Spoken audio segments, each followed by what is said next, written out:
I just swatted at a mosquito. They need to get up out of my house. My air conditioner just started. I'm hoping you won't be able to hear that. Hello, readers and friends across the internet. Welcome back to the channel. Welcome to Read Much. I am Stephen Walls, and I've got another book review for you. Let's get into it. If you're like me, I want to read some more classics in my life, and I am kind of just Googling through, and if I recognize it, I will probably read it. So recently I stumbled across 20,000 Leagues Under the Sea and decided, hey, that looks like a good audiobook. So the only things that I know about this movie, or about this book, is, well, there's four things. One, there's an audiobook. That I just completed. Two is the title's name, which I don't know how to interpret it. Three was the picture on the front. The picture on the front of mine had a huge, like, octopus or squid. So I assumed that was going to be involved somewhere, but didn't know where. And four, I just found out today, talking to my mom, that there's a movie. So I may have to look into the movie because the book was not bad. 20,000 Leagues Beneath the Sea. I asked my wife, because surely I couldn't be the only other person that had this preconception. 20,000 Leagues Beneath the Sea sounds like 20,000 Leagues Beneath the Sea. Like you're going down to the depths of the ocean. And then, I mean, I've had that thought for years, just because I've heard of this classic before. I think I heard about it in high school. But just 2 days ago, I decided to look at the radius of the Earth. Let's do some math. Put some math up here in the corner. The radius of the Earth is, let's pretend, like 4,000 miles. Real number up here. A league is like 3 miles. So 20,000 leagues is like 60,000 miles. One, not only does that surpass the radius of the Earth, it surpasses the diameter of the Earth. It is also like a quarter of the way to the moon. So had I just not been lazy and looked it up in the past, I would have realized it can't be just diving straight down to the center of the Earth. Therefore, it must mean that this is an underwater adventure, because 20,000 leagues would be covered under the ocean, under the sea. Both those concepts made sense, but both me and my wife, for some reason, thought it was a straight dive into the ocean, which mathematically would be impossible. Anyway, on to the book review. I did not know anything about this book coming into it, so I was just along for the ride. I found myself with a Professor Aronnax, who is a French marine biologist, and he takes part of this adventure trying to find this creature that keeps puncturing boats. It's assumed that it's a creature, but I mean, it could be anything. It could be a vessel, it could be some evil being, or it could be some sort of creature. And so that's the question, is what keeps puncturing these boats and causing them to sink? And that's how this book starts. So we join the professor and his friend, the great harpoonist, Ned Land. And then the professor, his manservant, just basically the guy that takes care of him. His name, I think, is Conseil. And he's a super friendly guy. He's nice. He's just a nice guy. Very caring. Anyway, I am going to do this as spoiler-free as possible. They end up on this, for lack of better description, submarine. And that's not really a spoiler because it's on the front cover. But they end up on this submarine with Captain Nemo, which I thought was very interesting because I have thoroughly enjoyed the movie Nemo, and I'm curious if Nemo is named after this captain. And if he is, I wonder what the correlation between the naming of this little fish with a gimpy fin and the captain of this submarine, which I believe is called the Nautilus. And I'm just curious if there's a correlation between the two. This was actually a really good story. Like I said, I didn't have a clue what this book was going to be about when I came into it.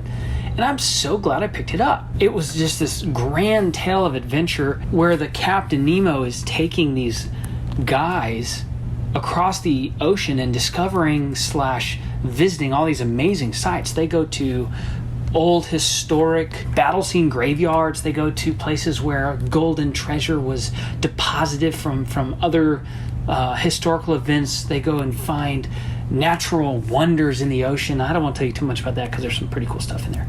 And then they even decide to go on an Arctic excursion, and they have their ups and downs. After a while, you think the submarine is just impenetrable because Captain Nemo was just this great scientist and engineer and was able to design this amazing vessel, this amazing submarine that I thought was very interesting is electric powered. Like, this is like Tesla original, and it's a boat, it's a submarine. But it was just kind of cool that they used this technology way back when. Like, when was this book written? Put it up here. And they're talking about electric-powered submarines. And we're now in 2021, and we're just really trying to push the limits of electric cars. So this is just... this book is way ahead of its time. One of the things I was torn about was just the different impressions and ways people can interpret data in circumstances. So how these guys got onto the submarine is part of the spoiler review that I'm not going to do right now. But once they're on the ship, the question becomes, how should they portray themselves when they're on the ship? You could look at it from the optimistic view of, hey, we're joining in this great excursion, going to go explore some amazing things. Or you could take more of a realist view, potentially a negative view. And what's fun for you and me is we don't actually have to tease out how that would look, because the different characters inside of the book do it.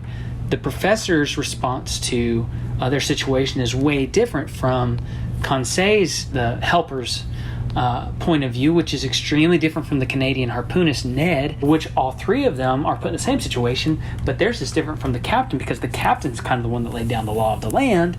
So it's just very interesting how you can interpret your situations, and it was fun to kind of see how that basically was carried out through the whole story, and then how it changes at the end. What were my final impressions of this book? No, I didn't want it to end that way. I wanted it to be positive. I'm a more positive kind of guy. I like it when there's just happy endings, and they lived happily ever after.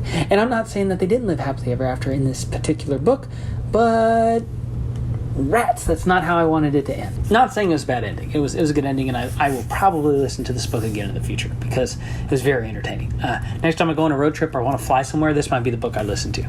On double speed, though. Something I really enjoyed about this book, if you've seen my previous book reviews, I'm an engineer by trade, so I like numbers. So I really enjoyed how the professor could do on-the-spot math.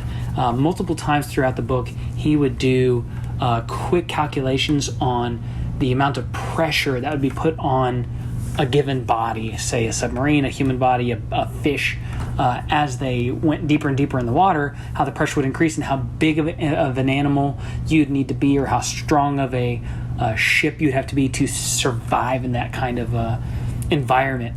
And so I was just really impressed that he could do that, and I enjoyed the mathematics side of it. Another pro, I would say, is just the story in general. They travel 20,000 leagues under the sea, which I think is like twice around the globe, if you went in a straight line. But they see some really cool stuff. I mentioned before some really amazing natural beauties. Some of the fluorescent kind of glowy things that you see in the Finding Nemo cartoon, they experience that kind of in this book as well. Just some amazing natural things. So that was cool. Another pro I'd say is that it wasn't completely happy-go-lucky the whole book. So a lot of times when you read just I guess the kind of younger books. I've got a kiddo, and we read the kids' books to them. They're all happy. It's nice to read these other books where they're a little bit more realistic, and so there are these conflicts that the different characters have to deal with and internal struggles. And it was cool to see how all the different characters kind of dealt with them in different ways. I do wish we had more details on Captain Nemo, so maybe that's one of my cons, is we really aren't told a whole lot about Captain Nemo or why he created his vessel, what happens with his family, what caused him to be the way that he is. I wish there was another book about Captain Nemo. Another con, potentially, would be I didn't really soak in some of the historical events that were referenced in this book. Granted, this book was written in this year, which is before our time. That's why this book's a classic. But I couldn't really relate to some of the historical sites that they saw or some of the battles that they referenced, just because it's before my time. And a lot of this book is related to, I think, French history and maybe British history, but I don't really know all that stuff. Though the boat they start this book in is named Abraham Lincoln, so that's my history. And for all I know, the history in this book was actually American history, but I didn't know it. I didn't know it, so I couldn't relate to some of the wow factor when I visited these sites. Who would like this book? If you're into reading classics, you should pick up this book. It really was a fun read. It really is an adventure story, and I am so glad that I picked it up. I do think I will listen to this book again in the future. If you are like into the grand tale of adventure, not like battle scenes and like epic fantasy, but exploring what the world has to offer, like going to the Grand Canyon or going to Mount Rushmore or going to the Grand Tetons. It's kind of like that. They're going to these places you've heard of, but not necessarily everybody, one, will get to see them, or two, can see them. They go places where other people can't go. So that was kind of fun. That was really neat. That was something that I wasn't expecting, because I told you I was thinking we're going deep into the ocean, but it means far into the ocean. Anyway, that is my book review of 20,000 Leagues Beneath the Sea. I really enjoyed this book. I actually talked to my parents about the book today, and they said there's a movie. So I'm going to go have to watch the movie now. And I heard it's really not that good, but I heard it's fun. And it's an old movie, and I will probably watch it and let you know what I think about the movie after I watch it. I think it's a movie that I'm going to watch by myself. I don't think my family's going to want to watch it with me. But yeah, I recommend this book. It was highly entertaining. I saw that the YouTuber Murphy, I don't know how to say her last name, just finished this book as well. So I'm going to have to go watch her book review. I clicked play on it, and then she said that the boat was named Abraham Lincoln. I had to press pause. I was like, you know what? She might go into details that I don't want to hear before I finish the book. So now that I finished the book, I'm going to go watch her book review and see how much better at these book reviews she is than me. If you haven't heard of her, I will put a link in the description below. She is super good. Sorry, I just swatted at a mosquito. They need to get up out of my house. But I want to go see what her book review is on this book is. Boy, that was a rough sentence. But if you haven't heard of her, look in the description below. I'm going to put her link down there as well to her YouTube channel. If you enjoyed this video, give it a thumbs up. If you like this content, feel free to subscribe. And I only have 2 questions for you. Do you have a book you want me to read and review? Because I would love to interact with you guys. And if I can, I'd love to fit in some of the books that you recommend into my reading schedule. And 2, do you even read much? We'll catch you in the next video.